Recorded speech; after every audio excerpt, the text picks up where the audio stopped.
Hello and welcome to my workshop. So I'm going to be taking this RC4WD 1970s era FJ40 body and converting it into an FJ28L from 1960. Alright, so let's get started. So I started this conversion with an RC4WD FJ40 body. The first step was to figure out what year the RC4WD body was modeled after. Luckily I found a Land Cruiser Museum internet site which had several highly detailed pictures. The FJ40 picture was scaled to match the body. I then scaled the FJ28L to the same size. This gave me a good way to see what was different between the two models. From the door forward, the size was spot on. The difference was the length of the bed and the wheelbase. The wheel well needed to be moved back, and there was a portion after the wheel well that needed to be added. It didn't take long to use some thin bladed saws to cut up the body. Thin styrene rectangular shapes were glued across the seam so the pieces would have reinforcement.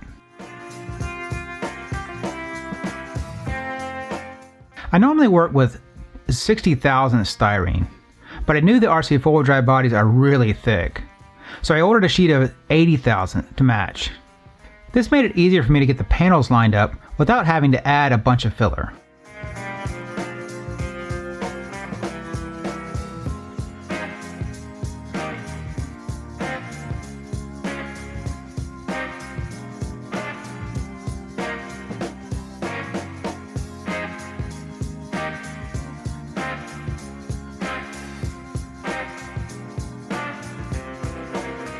The new section of styrene was solvent glued in place, and CA glue was placed along the inside to add rigidity and allow me to keep building while the solvent glue had a chance to evaporate and fully harden back up. Since the solvents melt the sections together, a thick piece can take up to an hour to fully solidify. The part will stay together without the CA glue, but there is a good chance it can shift and be out of alignment.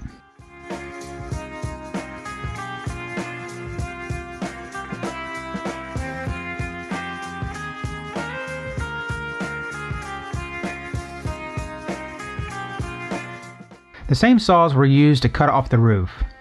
This was cut a little before the back of the cab. Instead of using flat pieces, I needed to have this section curved to match. A vacuum form will need to be created that matches the contours of the section after I cut it away.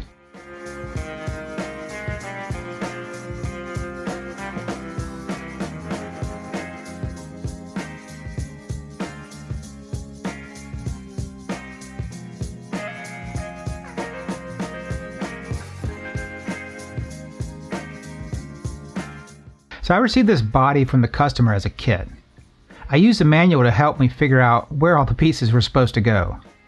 I could then make a judgment call to see how best to use them. For the interior, the front section that goes into the cab was pretty good from RC4WD. I did have to make a few modifications though.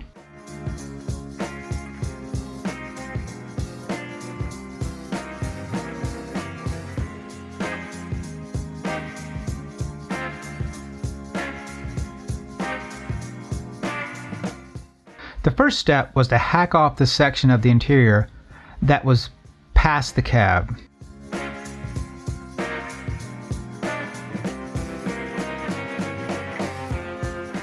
The FJ28L is a pickup and has a small truck bed. I looked at some of my existing truck bed vacuum molds, but nothing matched well enough to use. It was pretty easy to make a new one, since it's only a piece of MDF with styrene strips glued on. These strips will cause the styrene to be raised and gives a look of stamped steel bed.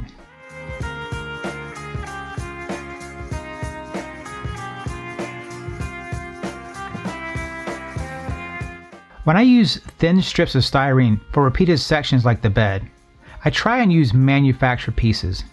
In general, the accuracy of the manufactured pieces are better than I can create. Plus, the process goes a lot quicker. This does come at a cost since these shapes are way overpriced. Here I had to cut my own due to not having anything in stock that would work.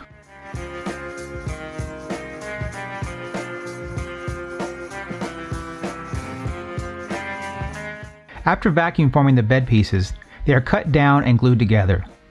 This gives me a good structure which can then be glued into place. Taking time to get the bed piece square also helps straighten out the body in the rear. No matter how much care is taken, the pieces can be out of square or racked.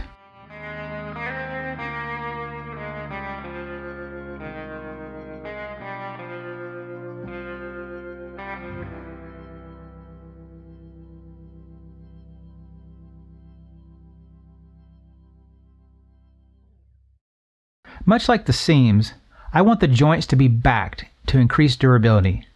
Small styrene shapes were glued to the body after taking careful measurements to set the bed depth. These shapes act as a shelf and makes it much easier to get the bed set in properly.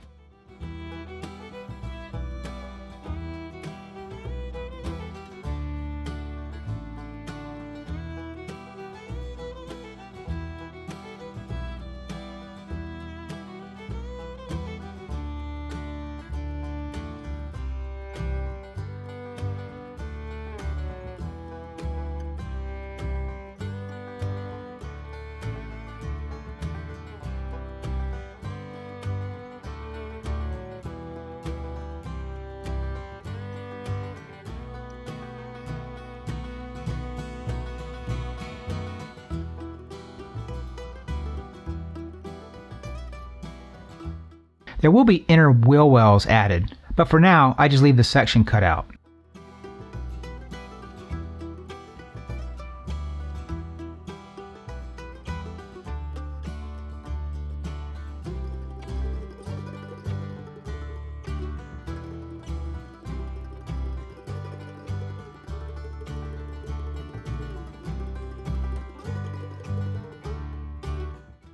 There are vents on a later model which are not on the earlier ones I am trying to create. A quick pass with a rotary tool takes care of these vents. There are several other items which are not on the older version, which are also removed. Once these have been removed, the area is filled in with a 2-part glaze filler.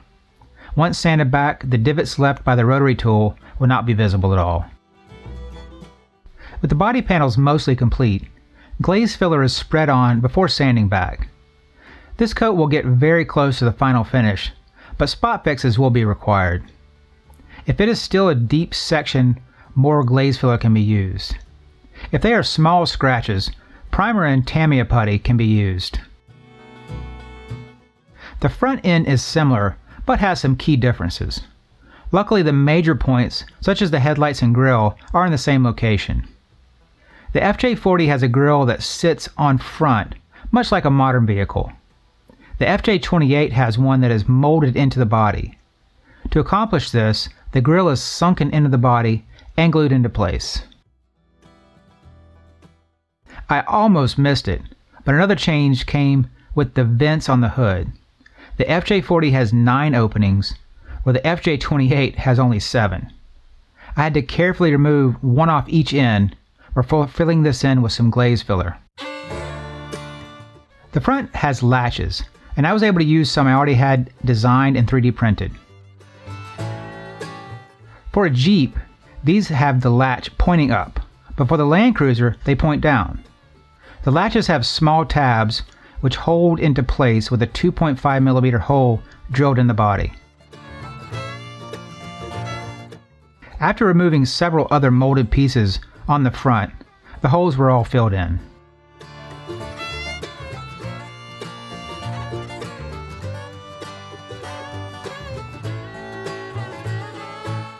The interior, which was cut down earlier, now gets a section added to fill in to the cab portion.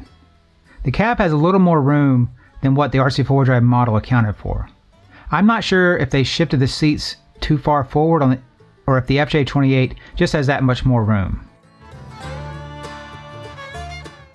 With the front end dry, I started sanding the portions protruding from the grille that was glued in place. This makes the front end completely flat across and can be made smooth with just a small amount of filler.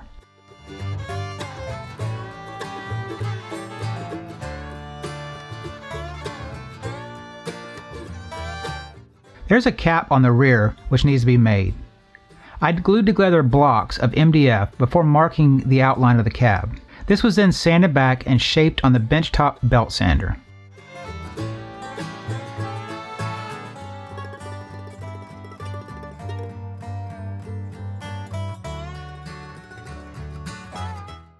I cut a slot in the back where the plastic will be pulled in. This will be cut out later to reveal the rear window opening.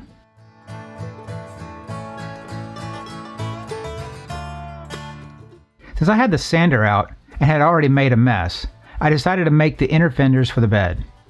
These are simple shapes with some styrene strips added to represent the raised sections.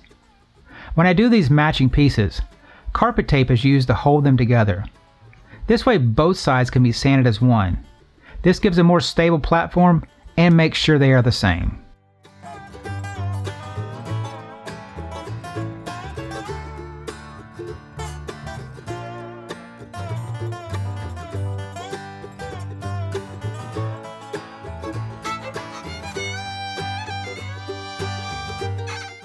The tailgate starts off as a rectangle of MDF and gets a cut out sheet of styrene added. This will allow the plastic to pull down into the cutout just like the original tailgate.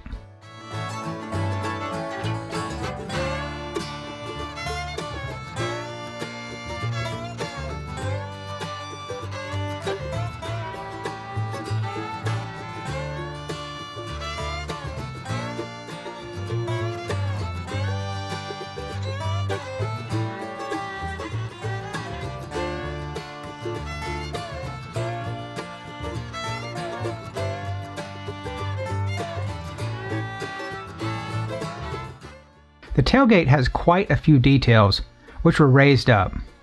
I had to cut these off and fill in the area with glaze filler. All of this was sanded back to make the entire tailgate area smooth.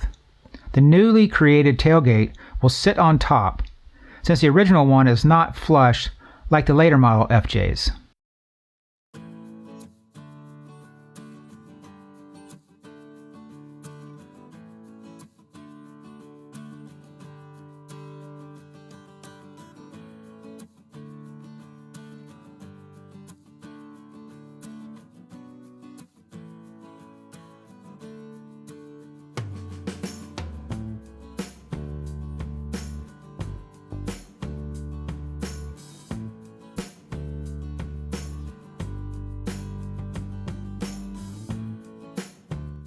After cutting the vacuum form pieces to their final shape, they are solvent glued into place.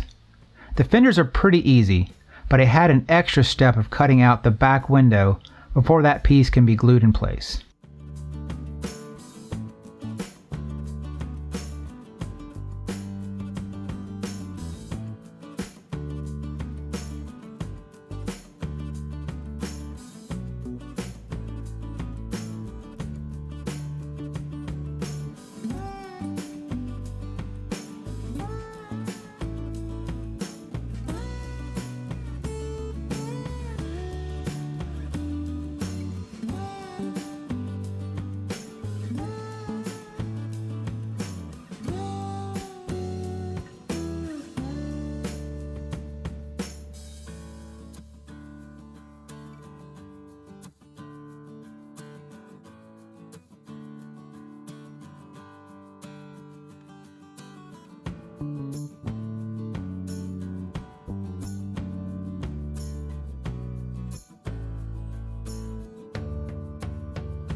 The bed rails needed to be scratch built, so some material was cut to the correct size and glued down.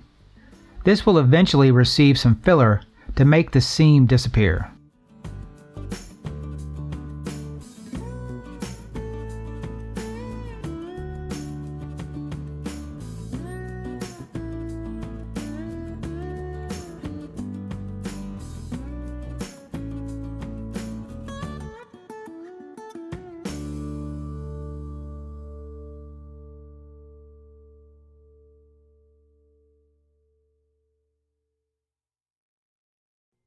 The original height of the FJ40 did not perfectly align up with the FJ28L. The bed tapers up, so the end needed some material added. I thought about making a small vacuum form, but decided to try and bend it cold. The risk of doing this comes from the stress cracks that can form when solvent is used around the cold formed styrene. I was able to slowly get the plastic to the state where it could be bonded without flooding it with solvent. After the CA glue is applied, the danger is pretty much over.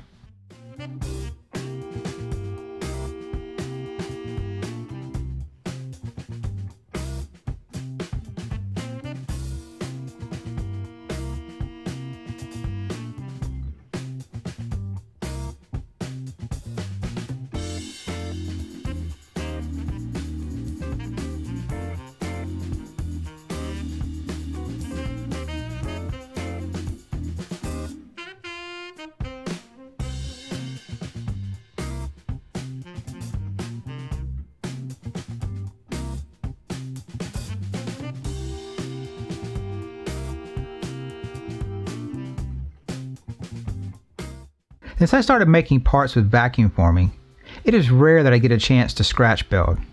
I do find it enjoyable when the opportunity arises.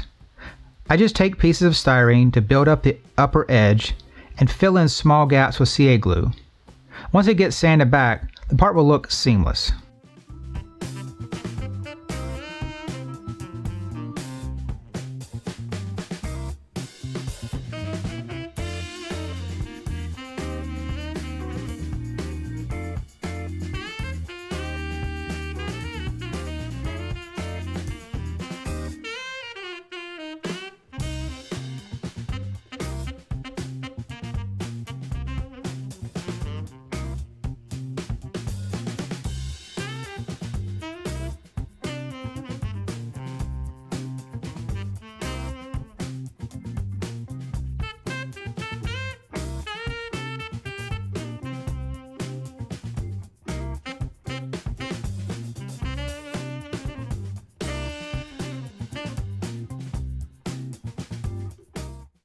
This build has been more about removing features than adding new ones. The air inlet grill in the front is not found on the older models. They get fresh air by panels which are at the bottom of the windshield. The two-part glaze filler is used to fill them in. I also take the time to add this filler to a few other spots which needed attention.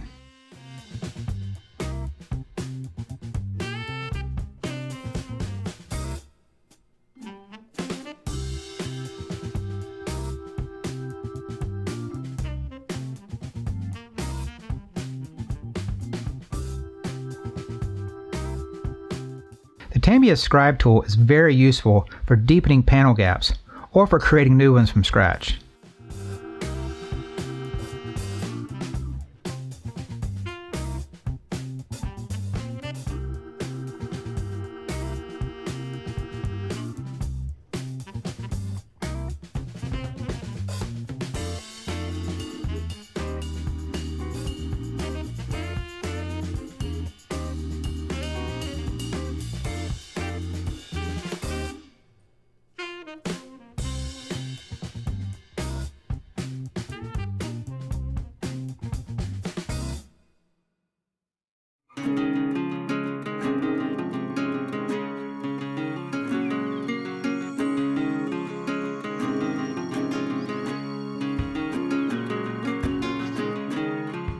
On first glance, the grille looks the same for both models. However, the older one is a bit taller and has some horizontal slats. It doesn't take long with the rotary tool to increase the opening in preparation for the slats.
With the major bodywork complete, it's time to focus on the paint. I start off with adding some to the interior panels.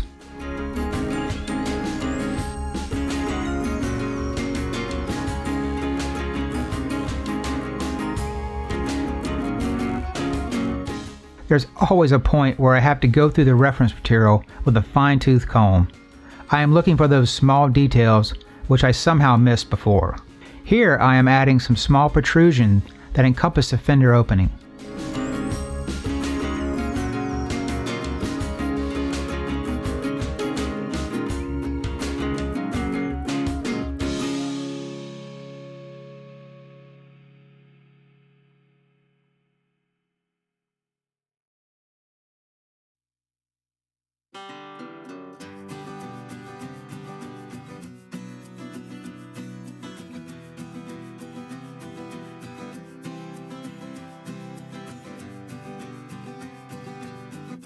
The FJ28L has two chromed hood pieces. One is a short piece running down the ridge and the other is the badge. Both of these are 3D printed with my resin printer. I also added tabs to each so holes can be drilled ahead of time. This makes it much easier to align when the body is painted. It also allows me to affix them with a glue that can be removed in case they need to be replaced at some point in the future.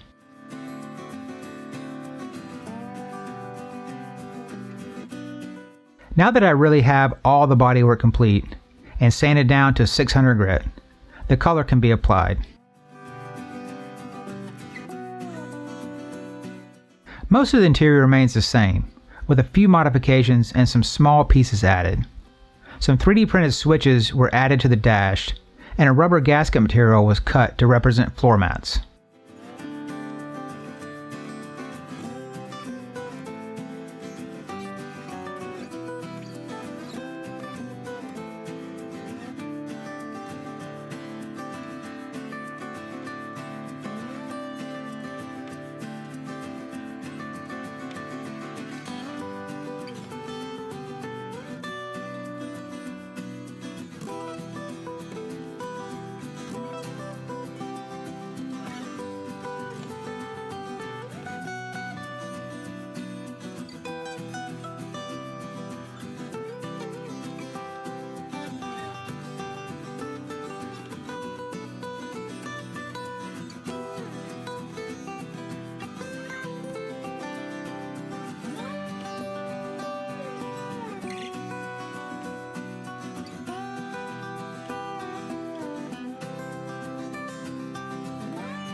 Instead of taping these panels off, I hand painted the details for the interior.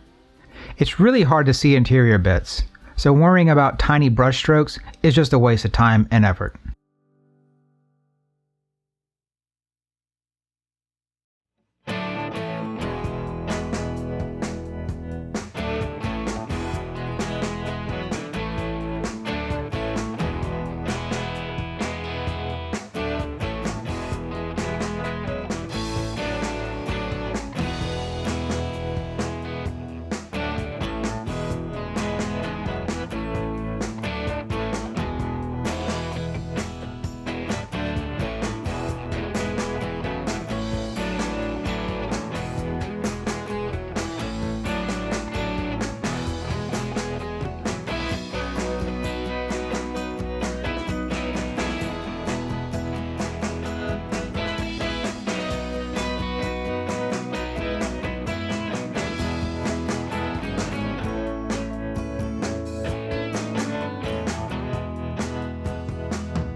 Most of the stickers that came with this truck are not used, but a few choice pieces were added to give the dash additional interest.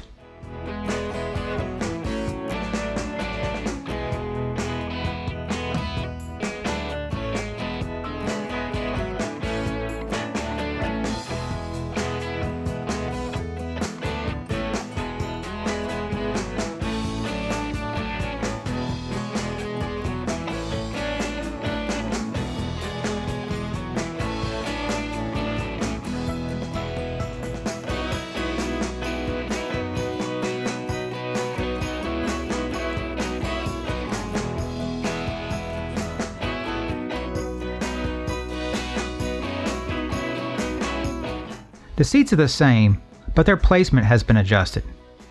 The seats were way forward, and when you had the cab in place, they just looked odd. I cut and drilled new holes for the seat to slot into. This moved them back just a few millimeters, but was enough to make it look correct.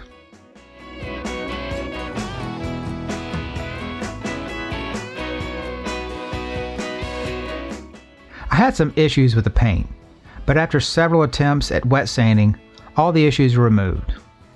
The white color was added to the top, and a coat of clear was placed on top of both colors. Most of the work is complete, but this is when things start to slow way down. Any mistake here can set me back with a few days of sanding and repainting.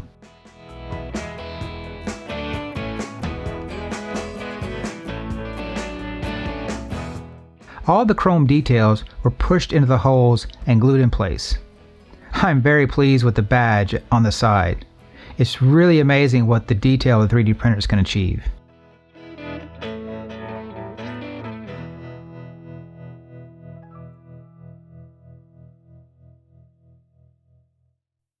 Just a few final details to be hand painted, and the truck is complete.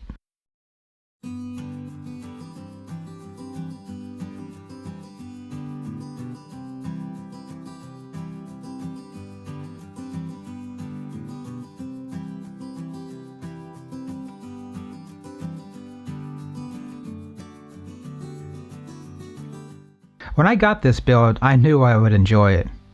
I wasn't aware at the time how much I would fall in love with this project. I am so very excited to see this on the chassis and moving down the trail. I have quite a bunch of fun projects coming up, but until then, I'll see you on the rocks.